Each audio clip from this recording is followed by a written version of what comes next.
Bakit nga ba kailangan pang mapako sa krus ang Panginoong Jesus? Why did He have to be crucified and to suffer terribly? The crucifixion of Jesus raises many questions about Him and about us. Ang ating pag-aaral ngayon, pinamagatan natin, nailed to a cross. Napako sa krus ang Panginoong Jesus. Bakit? Ano ang dahilan? Salamat, Ama, dahil maaari naming pagbulay-bulayan ang kamatayan ng iyong anak na si Jesus. Na maaari naming balik-balikan at salamat sa napakagandang pagre-record ng Bible. Sa napakahalagang kaganapan na ito, na sa lahat ng panahon maaari naming balikan at pagbulay-bulayan ang kahulugan. Ngayon, Panginoon, pakalinisin niyo po kami, ang aming puso, ang aming isip, at turuan niyo kami, Panginoon. Dagdagan niyo pa ang pagkaunawa namin tungkol sa pagkakapako ni Jesus at ano ang kahulugan nito sa aming buhay. We ask you, Father, to be our speaker, lead us, teach us, heal our infirmities, strengthen us. Give us the power of the Spirit to grasp the mystery of the crucifixion of Jesus, your Son. Father, we thank you, we honor you in the name of Him who was crucified for us, in the name of Jesus Christ, our Lord. Jesus was tried and sentenced to die on a cross. At pagkatapos noon, ay dali-dali na siyang pinapunta doon sa pagpapakuan sa Kanya. At siya nga ay ipinako. Mark 15:23, there they gave Him some wine mixed with a drug to ease the pain, but He refused to drink it. Sobrang sakit ng mapako sa krus. At meron naman kahit konting habag na nalalabi sa pamamaraan ng pagpatay na ito sa mga convicted criminals, pinaiinom nila ng alak, mamurahing alak na hinaluan ng kung ano-ano. Kuminsan ay mga katas ng apdo, ng hayop, para maging pampamanhid. Nalalasing, nababangag yung ipapako at hindi gaanong nararamdaman ng sakit. But Jesus refused the anesthesia. He had to be fully aware of the pain. Tinanggihan ng Panginoon na inumin ito, buong kagisingan, katapangan, at buong loob niyang hinarap ang lahat ng kahulugan ng kasakitan na mapako sa krus. Jesus suffered for our sins in conscious wakefulness. Think of yourself having an operation without anesthesia. Walang pampatulog, walang pampamanhid. Higit pa ron ang mapako sa krus. Talagang hindi iniwasan ng Panginoon yung hapdi, yung kirot, yung sakit dahil talagang aakuin niya ang parusa para sa mga kasalanan nating lahat. Mark 15:24, they nailed Jesus to a cross and gambled to see who would get His clothes. At habang siya na may nagdurusa, unti-unting namamatay, ay pinagsusugalan naman yung kanyang damit na hinubad sa kanya. You know, being crucified entailed being stripped naked. It was ease for the executioners. Mas madali sa kanilang malaman, patay ka na ba? Mas madaling baliin ang iyong tuhod, ang iyong lulod. Mas madali ka nilang saksakin sa tagiliran kung wala kang damit. And of course, for further humiliation for the convict. So nadagdagan pa ng kahihiyan yung sakit na nararanasan. So Jesus suffered humiliation in our place. Why did He have to be stripped? Because we are all stripped naked because of our sins. May mga damit man tayo ay daig pa natin nang naglalakad ng hubo sa mundong ibabaw dahil sa mga kasalanan natin. But Jesus was stripped so He could give us His clothes to give us dignity. So sa kanyang pagkakapako, tayo yung nakaligtas sa pagkakapako, sa kanyang pagkakahubad, ibinigay sa atin yung damit para tayo ang magkaroon ng saplot. We were dignified by the clothes of the Jesus righteousness. Mark 15:25-26, it was about 9 o'clock in the morning when they nailed Him to the cross. On it was a sign that told why He was nailed there. It read, "This is the King of the Jews." So may karatula na ipinako sa taas ng kanyang ulo, doon sa mataas na bahagi ng krus, ito ang hari ng mga Hudyo. That was the crime But the irony of ironies, it was also the truth. At dyan pa lang, meron na agad tayong leksyon mga kapatid. Truth could have a high price. Minsan, mahal ang ibinabayad para maging totoo. Para magpakatotoo. Truth is never cheap. Sometimes we pay dearly just to be truthful. But truth is worth the price. That's why Jesus paid. Because truth sets free. Kung hindi si Jesus ang hari ng mga Hudyo, at kung hindi si Jesus ang hari ng mga hari, at kung hindi si Jesus ang hari ng lahat, sino ang magliligtas sa atin? Kaya yung katotohanan na yun ay napakamahal ng bayad dahil buhay niya ang ipinambayad. Jesus, and therefore truth itself, was nailed to a cross to set people free. Naranasan nyo na ba na maitali sa kama kung kayo'y pasyenteng malikot? Naranasan nyo na ba maitali at all for any reason? Kung naranasan na ba natin na meron kang cast dahil nabalian ka ng buto at hindi mo makamot yung lugar na makati, hindi mo maigalaw yung kamay mo o hindi mo makamot yung mismong merong cast? Anong ibig sabihin ng nakapako ka? Walang magagawa ang iyong paa at kamay. Ano man ang gawin sa iyong katawan, ng mga insekto, ng mga tao, ng mga elements, you cannot even help yourself. Hindi ka malaya. At si Jesus ay napako para tayo ang lumaya. Para tayo ang makagalaw. Para tayo ang makakilos. Para tayo ang makalayo sa kaparusahan ng kasalanan. Meron talagang pagpapalit na naganap. Nagpalit tayo ng lugar, kinuha niya ang lugar natin, kung kaya tayo ay naging malaya. Nobody can ponder the crucifixion of Jesus without feeling deep emotions. Dahil talagang ang ibinayad niya ay hindi kayang sukatin. Mark 15:27 to 28. The soldiers also nailed 2 criminals on crosses, one to the right of Jesus and the other to his left. Para dagdagan pa ng insulto, ipinako pa ang 2 tunay na kriminal sa magkabilang tabi ng Panginoon. Anong gustong ma-accomplish sa mga Romans? To declare Jesus guilty by association. Total, makasalanan lagi ang kasama mo nung nabubuhay ka. Total, lagi kang naliligid ng mga makasalanan. Kumpletohin na natin hanggang kamatayan, paligiran ka ng mga makasalanan. At ito ay para pagmukhaing makasalanan din siya at nang sa ganon, gumaan sa loob ng mga nagpapatay sa kanya ang kanilang ipinagawa. At talaga, di ba, many people judge us by association. Kung sino ang kasama mo, sasabihin nila, tell me who your friends are and I'll tell you who you are. That's not always the truth. In fact, that's not the truth in Jesus' case. He was a friend of sinners, but he was not one of them. But he was one with them in spirit, in love. So think of those 2 men as you and me. Tayo naman yun wala namang iba. Ikaw at ako, nakapako sa magkabilang panig ng Panginoon dahil tayo naman yung dahilan kung bakit siya namatay. But was Jesus stained by those men? Nabahiran ba siya? Nahila ba siya pababa? No. Baligtad. Napaangat niya yung mga kasama niya. Like us, we become righteous by association. Nagiging righteous tayo dahil associated tayo with Jesus. Not because we are righteous, but because we are associated with Him. At ito mga kapatid, ang isang napakalalim na talinghaga kung bakit siya kinailangang pagitnaan ng 2 makasalanan. Hindi para siya pababain, bagamat yun ang intensyon ng mga naggawa nun. Pero dahil yung mga makasalanan ay nasa tabi niya, sila ang nagkaroon ng pagkakataong umangat. Tulad natin. We are never righteous, ever. But by being associated with Jesus, because of His righteousness, nagmumukha na rin tayong righteous. Sa katotohanan niyan, idinedeklara niya tayong righteous because He paid for our sins.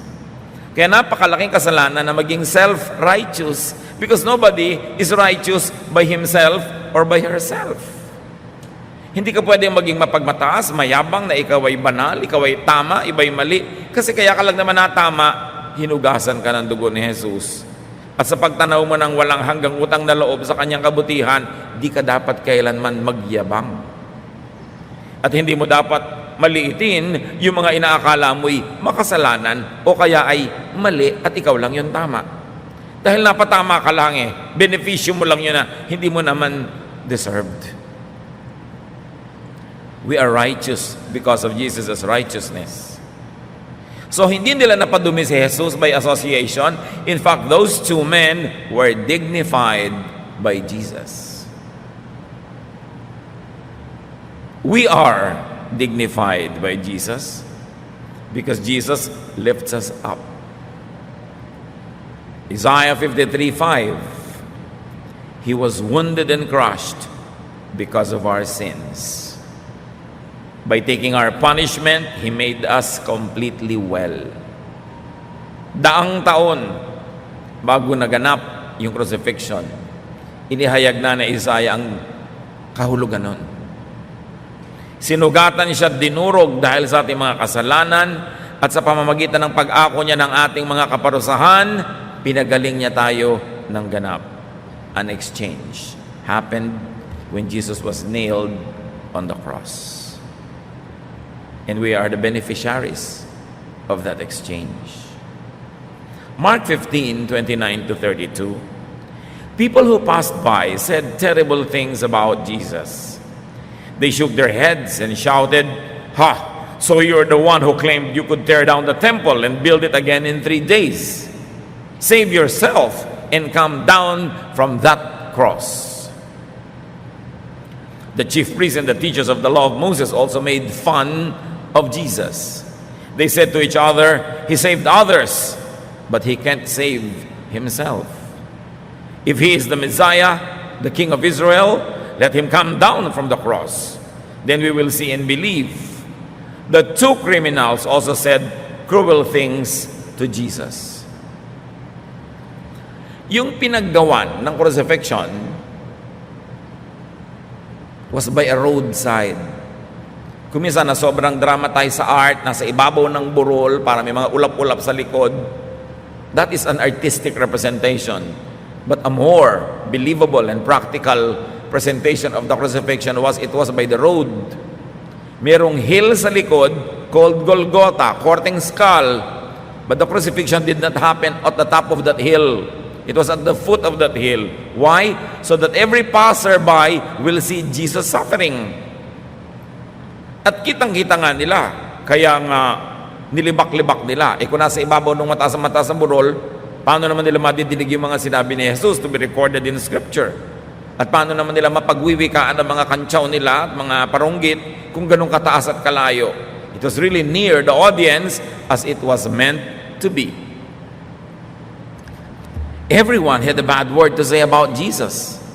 Passers-by, religious personages, and mind you, even the criminals who were crucified with him. And in this account, both of them were saying something bad about Jesus. Walang naawa. Anong malungkot na katotohanan dito, mga kapatid? Sa kabila ng pagiging relihiyoso ng bayang Israel, sa kabila ng dami ng mga propeta nila, sa kabila ng 5 araw, 5 beses isang araw nilang pagdarasal, sa kabila ng pagkabisa nila ng scriptures, centuries of religious practice did not create good character. Centuries of religious practice did not make the people more humane. In fact, centuries of religious practice hardened the people's hearts. At yan din ang kulang sa ating bansa. Centuries of so-called Christianity has not produced good character. Yung religious practice pa nga ang naging excuse para sa ating mga kalabisan. Walang ipinagkaiba yung mga Israelites sa hindi mananampalataya. How does this happen to Christians and even to followers of other religions today? It does happen. Mas relihiyoso pa nga kung minsan, mas malupit. mas masungit, mas mahirap kasama, mas judgmental, mas walang lugar sa puso para maawa, lalo sa mga nagkakasala. At sinasabi pa nila, akala ko ba 3 days, bubuuin mo uli ang templo, bumaba ka muna dyan. Of course, they were quoting a misquote.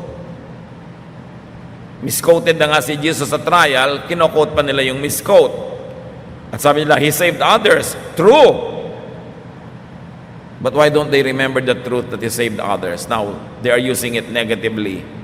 Sabi, nagligtas ka ng marami, ba't di mo iligtas ang sarili mo? Na para bang kasalanan na magligtas ng marami? Masama ba na maghangad ng matuwid na daan? Masama ba na gustuhin niya ng matuwid na daan? Pero tuwing may isang clerk sa City Hall na nagkakasala, tuwing mayroong isang policeman na abusive, sasabihin ng mga tao, yan ba ang matuwid na daan? Para bang sinasabi natin, huwag ka nalang magsabi ng matuwid na daan. Kasi if nagsabi ka niya tuloy, i-crucify ka because of that. Ginagamit negatively. Di ba sabi mo?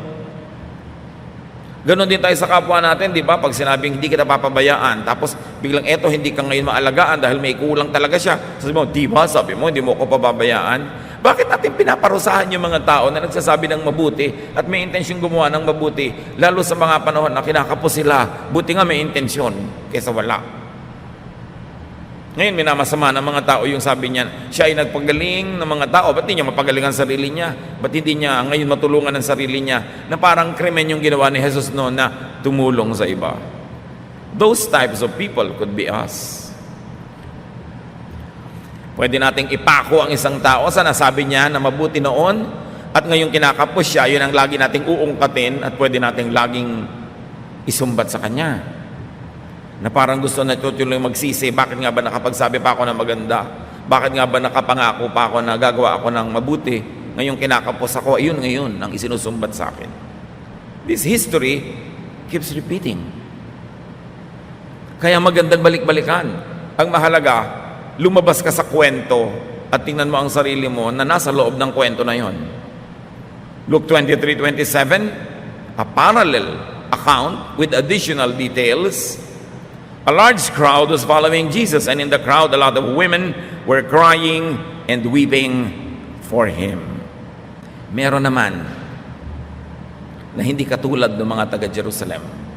At ito yung mga promdi. Ito yung mga believers from Galilee who followed Jesus from Galilee to Jerusalem.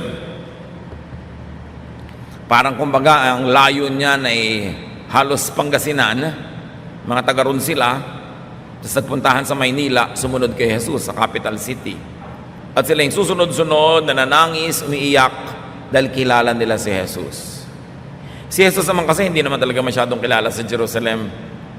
Most of His ministry were done in Galilee, sa isang malayong probinsya. At doon siya napahamak sa city na ito. True believers, the truly spiritual, wept. Yun naman talaga ang tamang reaction sa nangyayari. The people were divided among those who mocked and laughed at Jesus when He suffered, and those who deserted and denied Him when the going was tough, and those who followed Jesus to Calvary and wept for Him. The question is, who am I? Who are you among them? Sa pagdurusa ng Panginoon, merong pinagtawanan siya, nilibak. Meron namang dahil mahirap na ang lagay, ay iniwan siya, itinanggi na kasama siya, at merong hanggang doon sa kamatayan na isumunod at nananangis. They were one with the Lord. Sino tayo doon? Surely, pwede tayong mamili ng isa sa tatlong choices. What is our stand when our Christianity is under attack? When spirituality becomes difficult and not famous or not popular, what do we do with our association with Jesus? Itinatago ba natin yung association natin sa Kanya tulad ng itinago ni Peter?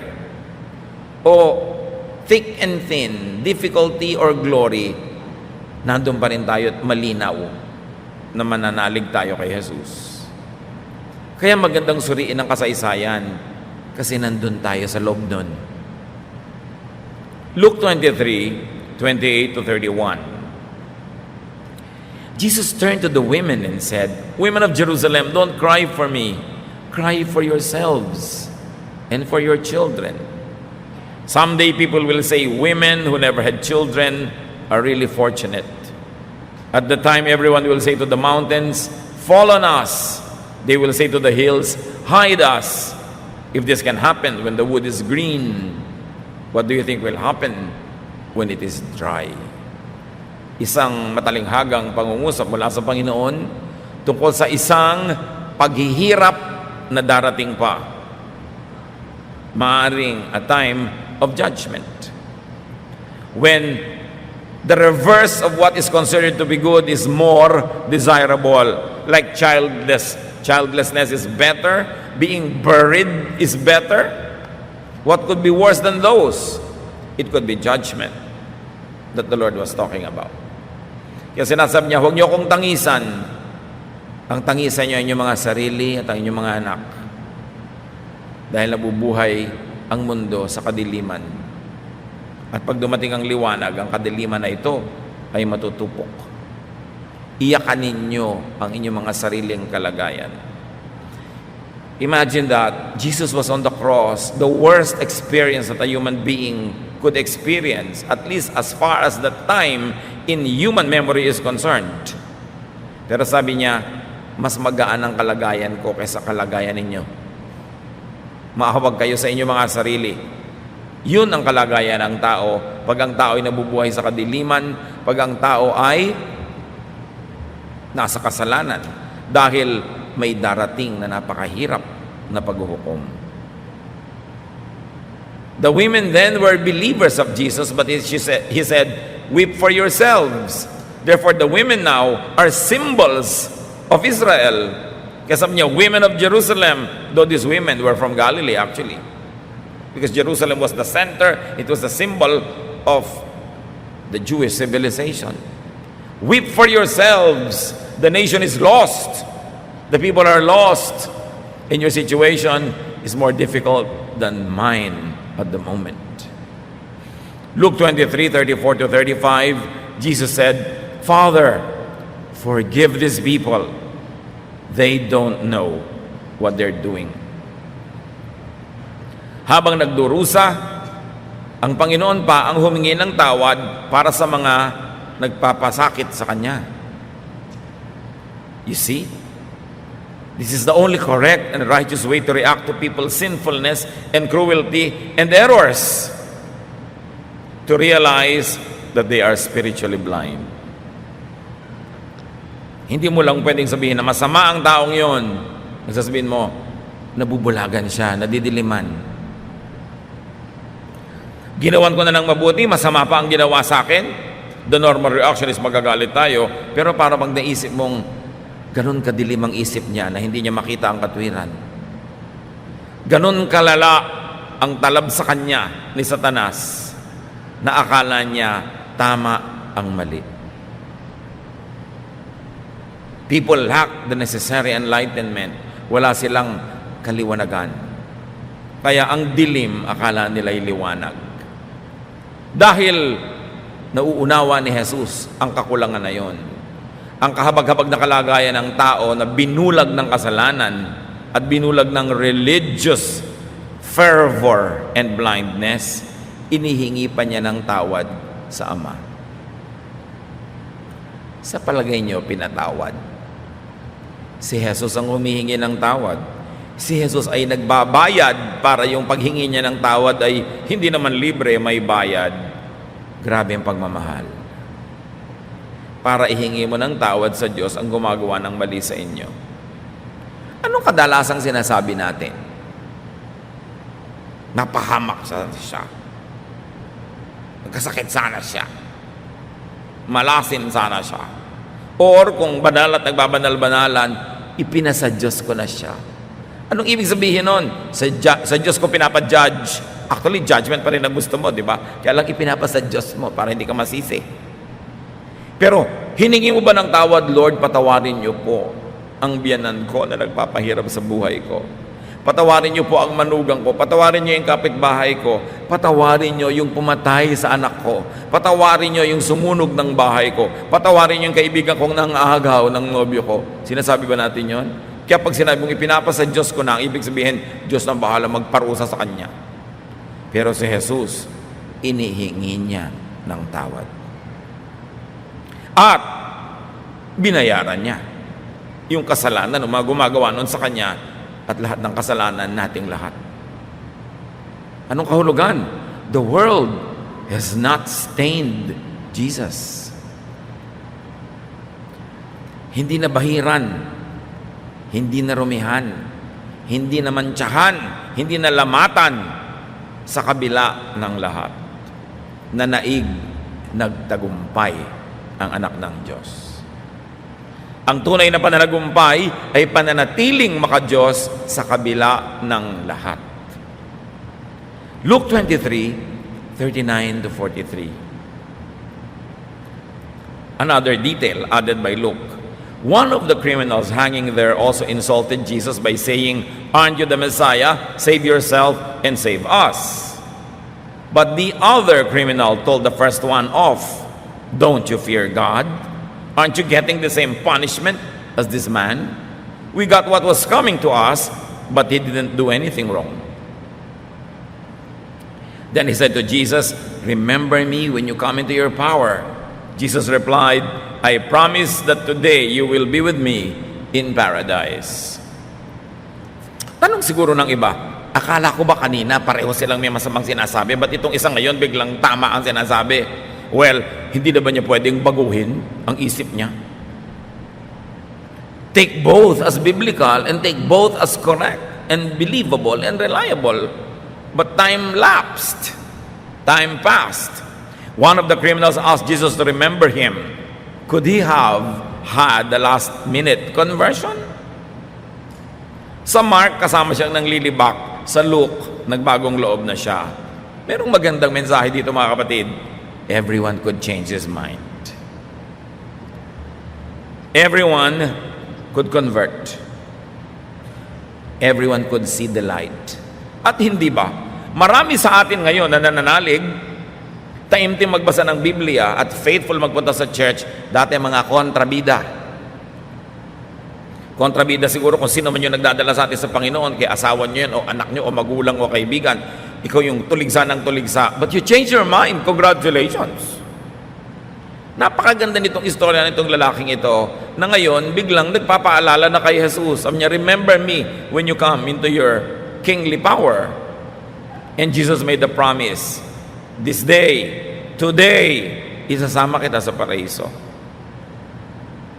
So for that man, death became his door. Because physical death leads to paradise for believers. Nakabuti sa kanyang napako nung araw na yon. Kasi kung hindi siya magkakaroon ng pagkakataong magbago ng isip at magpaligtas kay Jesus. Kuminsan napapako tayo.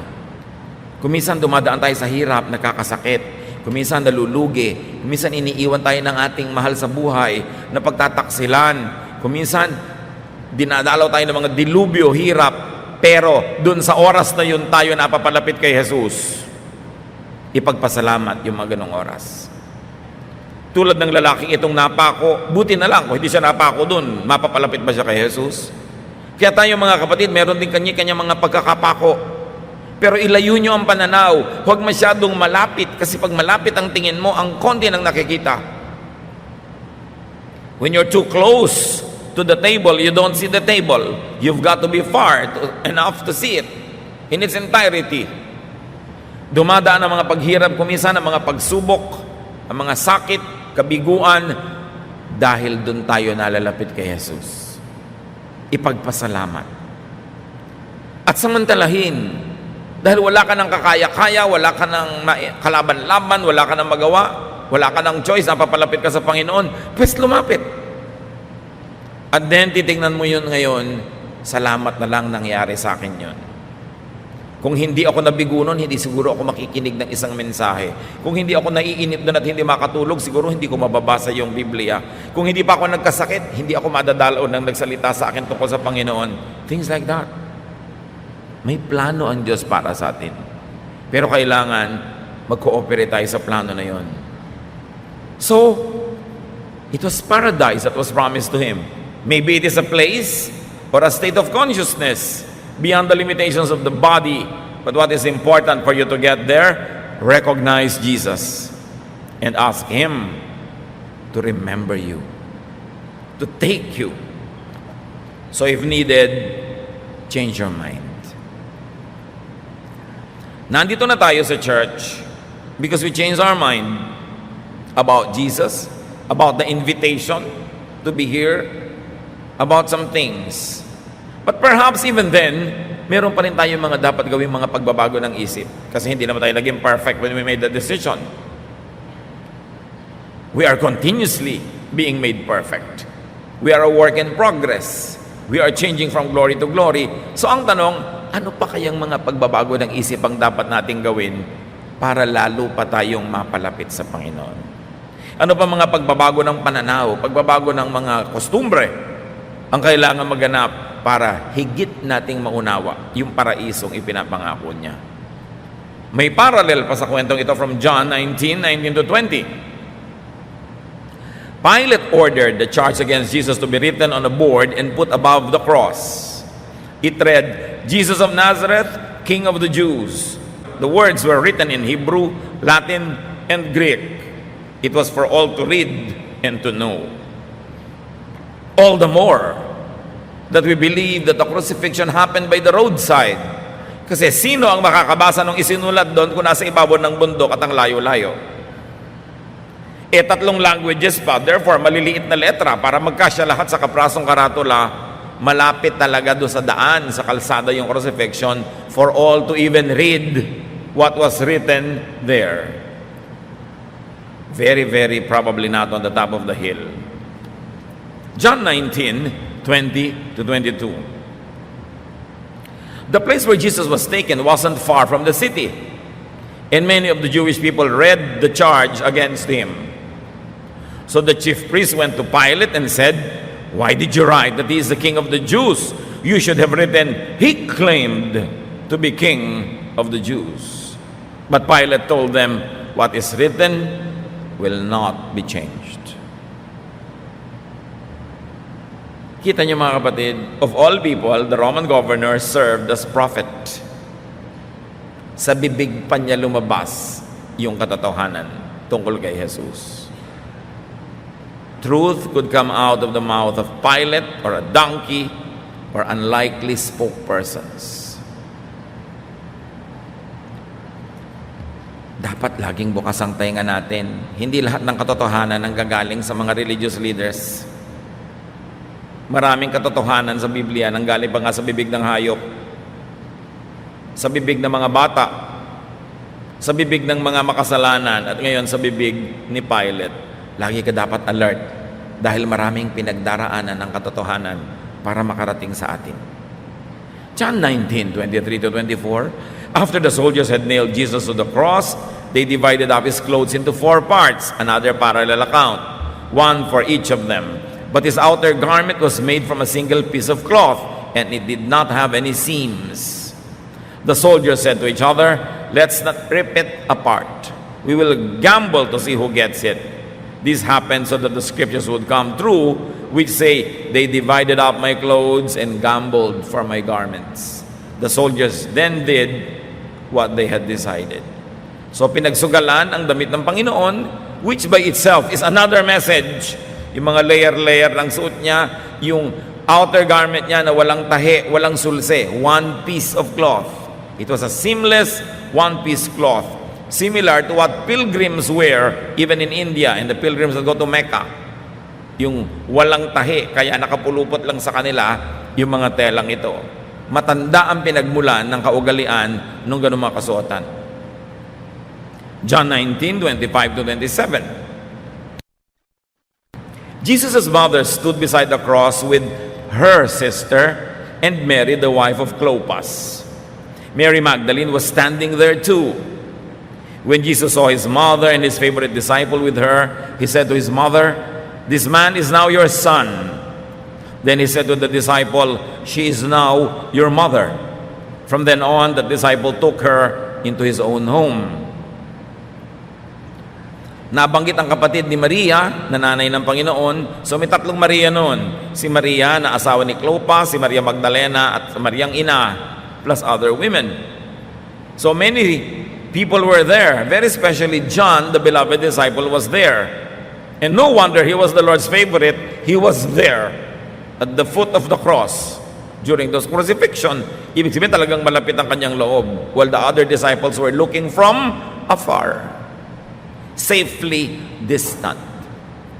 Pero pansinin niyo mga kapatid, nakabaon ang mga pako sa mga buto, laman ng Panginoon.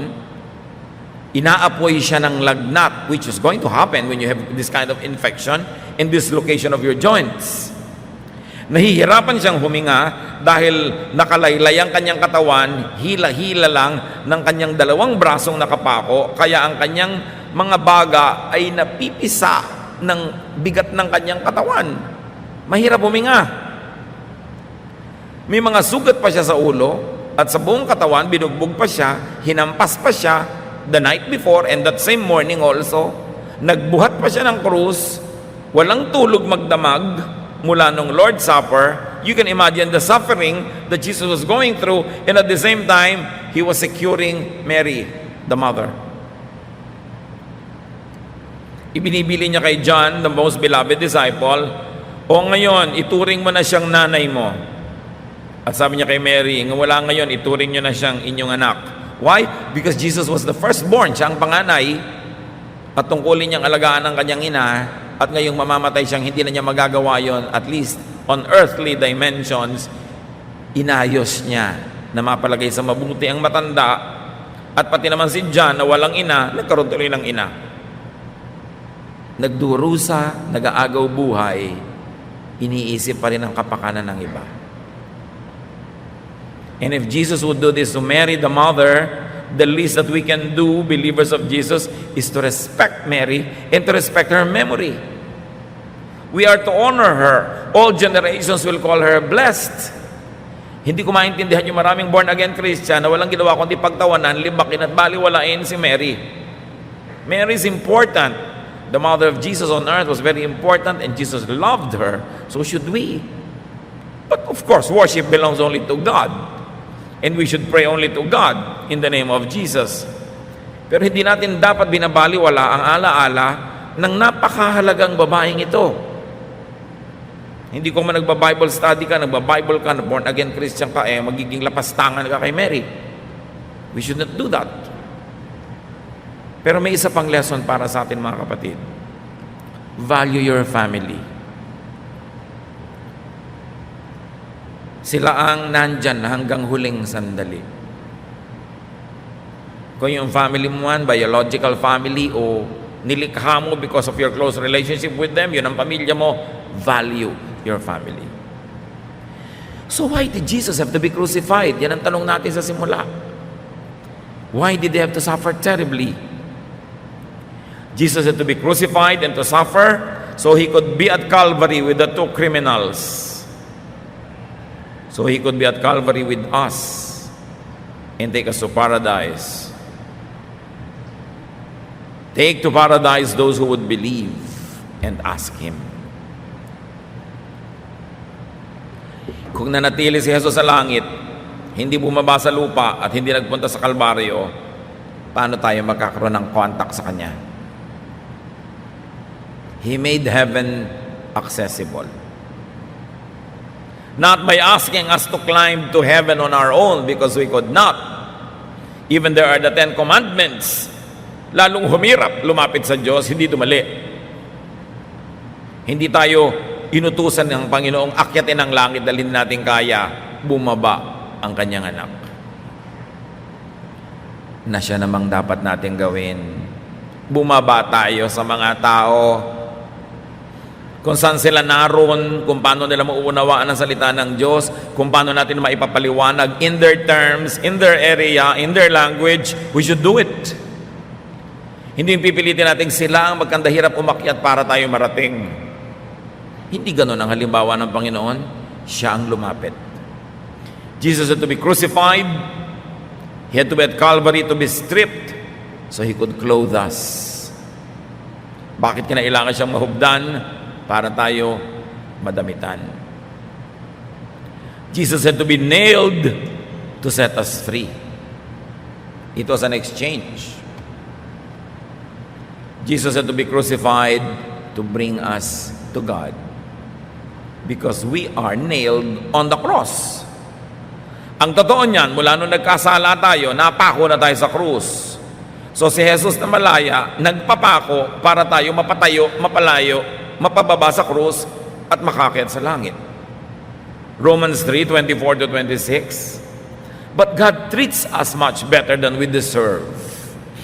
And because of Jesus Christ, He freely accepts us and sets us free from our sins. God sent Christ to be our sacrifice. Christ offered His life's blood so that by faith in Him, we could come to God. Ipinaliwanag. Ang ganda-ganda ng trato ng Diyos sa inyo, higit sa karapat-dapat, sabi ng Romans. Ipinadala ang kanyang anak bilang sakripisyo para kayo palayain. Christ had to be crucified so He could die to give us life. John 10:10, a thief comes only to rob, Jesus says, kill and destroy. I came so that everyone would have life and have it in its fullest. So no criminal is beyond redemption. No offender is hopeless. Sabi ni Lord, I came so that you can have life and have it to the full. Jesus wants you well. Jesus wants you to have a full life in this world and in the next. John 12:24, I tell you for certain that a grain of wheat that falls on the ground will never be more than 1 grain unless it dies. But if it dies, it will produce lots of wheat. Gawin nating mais, mas familiar tayo doon. Kung hindi mo tatanggalin yung mga butil-butil sa mais, at yung mismo isang busal na yun ay mamamatay, wala kang itatanim ng mga punla. Pero dahil namamatay yung isang buong busal ng mais, dumadami ang naitatanim. At ganun yun, sabi ni Lord, kailangan ko mamatay para dumami kayong magkakaroon ng buhay. So let the death of Jesus give you life in all its facets. At huwag tayo nag-iisip na ang buhay ay para lamang doon sa kabila. Dapat dito rin. Ganun ang pagmamahal ng Panginoon. Pinagaling niya ang mga may sakit, pinakain niya yung mga nagugutom, pinatawad ang mga may kasalanan, inirestore niya sa lipunan yung mga puwera, dahil interesado rin siya na dito sa mundo magkaroon tayo ng magandang buhay. So what lesson can we learn? What else? Be the criminal who turned around, who recognized and asked Jesus to take him. Kung meron tayong mga kasama ngayon o nakikinig sa mensaheng ito na hindi pa talaga kayo malinaw na nagpapaligtas kay Jesus, hindi nyo pa sinasabing kinikilala kita, ikaw talaga yung mabuti, ikaw ang anak ng Diyos, ikaw ang tagapagligtas, iligtas nyo ako. Kung hindi nyo pa nagagawa yan, gawin nyo na. Ano pang hinihintay natin? There is nothing to lose and everything to gain. Jesus positioned Himself with sinners to connect with them, to dignify them, and to save them. And so should we. Hindi tayo kahit kailanman darating sa buhay ng isang itinuturing nating makasalanan para siya husgahan, para siya isa puwera, para kawawain, para ipahiya. Hindi ganoon ang ginawa ng Panginoon. Siya ang tumanggap ng kahihiyan para bigyan niya ng dangal yung iniligtas niyang makasalanan. Hindi na natin kailangan magpapako sa krus para sa ibang mahal natin sa buhay at mga kakilala at kaibigan. Dahil ginawa na ni Jesus, ang gagawin na lang natin, huwag nating husgahan. Huwag nating kawawain, ilapit natin sa Panginoon sa pamamagitan ng ating pag-ibig. Love is the greatest argument for Jesus.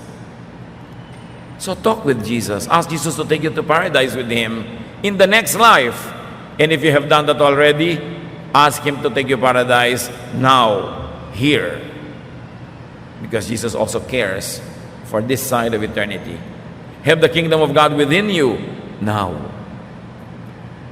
And take your loved ones to Calvary so they could meet Jesus, believe, and they themselves could ask Jesus to take them to paradise.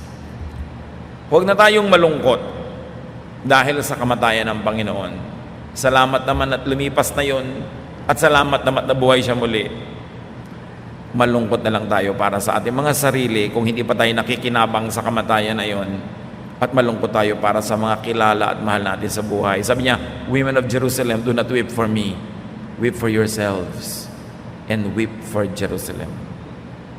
Do we weep enough for the people in our families, in our neighborhoods, in our circle of friends, to the point of really consciously, lovingly bringing them to Christ? Alam natin ang choices. 2 men were beside him that day. One asked to be saved, one did not. Or at least there is no record that he did. The same choices are available to people now. They can ask Jesus to save them, or they can ignore Jesus. We must make the choice available to people we know. Hindi tayo makakapagpasya para sa mga tao, pero at least bigyan natin sila ng pagkakataong magpasya sa pamamagitan ng malinaw at mapagmahal na pag-aalok sa kanila na tanggapin nila ang Panginoong Jesus. Bring people to Bible studies. Bring the Bible to them. Bring them to church. Share salvation with them. Imbes malungkot, let's turn this emotion into something positive and make the death of Jesus give birth to many lives. Bawat tayong tao'y may misyon. Una, kilalanin ang Panginoon, at pagkilala na ay ipakilala siya. This never changes. The forms of songs we sing, the style of worship we do, the versions of Bible we read can change, but the basic truth will never change. We are sinners, and because of that, we're going to be judged. Jesus took the judgment and the punishment so we can be free. Nothing can change the truth. At dapat natin lagi itong ipamuhay at laging dali ng mga tao sa piling ng Panginoon. What are we doing to make the death of Jesus benefit more people? Hindi natin dapat solohin. Dapat nating ipamalita, ituro. May kanya-kanya tayong crowds, may kanya-kanya tayong paraan, may kanya-kanya tayong technologies, may kanya-kanya tayong skills. Whatever it is that God gave you, use it to extend His kingdom on earth and to bring people to Christ. Dear God, we thank you that your Son Jesus died for us. Salamat po na tuwing babalikan namin ang kwentong ito, ay lagi nyo kaming hinihipo sa aming puso, sa aming espiritu, at nawa ang nadarama namin na emosyon dahil sa paghihirap ng Panginoon ay gamitin naming lakas upang ang paghihirap na ito hindi masayang at pakinabangan ng maraming tao. Pakita nyo sa amin, Panginoon, kung paano pa kami lalago sa aming personal na espiritualidad, at lalo naman, bigyan nyo kami ng hamon araw-araw, lagi na, to bring people to Jesus. Gamitin na namin aming posisyon, ang aming kalagayan, ang aming kinalalagyan, ang aming alam, ang mga kasangkapan available to us para dalhin namin ng kaligtasan sa mga tao. Pagbulay-bulayan natin, mga kapatid, ang paghihirap ng Panginoon. We can join Him in this suffering by bringing people to Christ, by making them benefit from that death, by increasing and furthering the kingdom of God on earth. Ama namin, sa aming puso nawa lalong lumalim ang katotohanan ni Jesus. Maging mga mumunti kaming Kristo sa aming pag-iisip, sa aming kilo, sa aming gawa, at makapagdala kami ng mga kaluluwa sa iyong paanan. Gamitin mo kaming kasangkapan sa anumang paraan para ang mga kaluluwa ay makakilala sa iyo at lumago sa pagkakakilala sa inyo. Pagbulay-bulayan natin, pasalamatan ng Panginoon sa kanyang kamatayan, at lalo tayong humanap ng mga turo, udyok ng Espiritu, kung paano natin mapapalawak ang katotohanan ito at magiging kapakinabangan sa mas maraming tao. Dear God, touch us, teach us, so we can be messengers of the cross.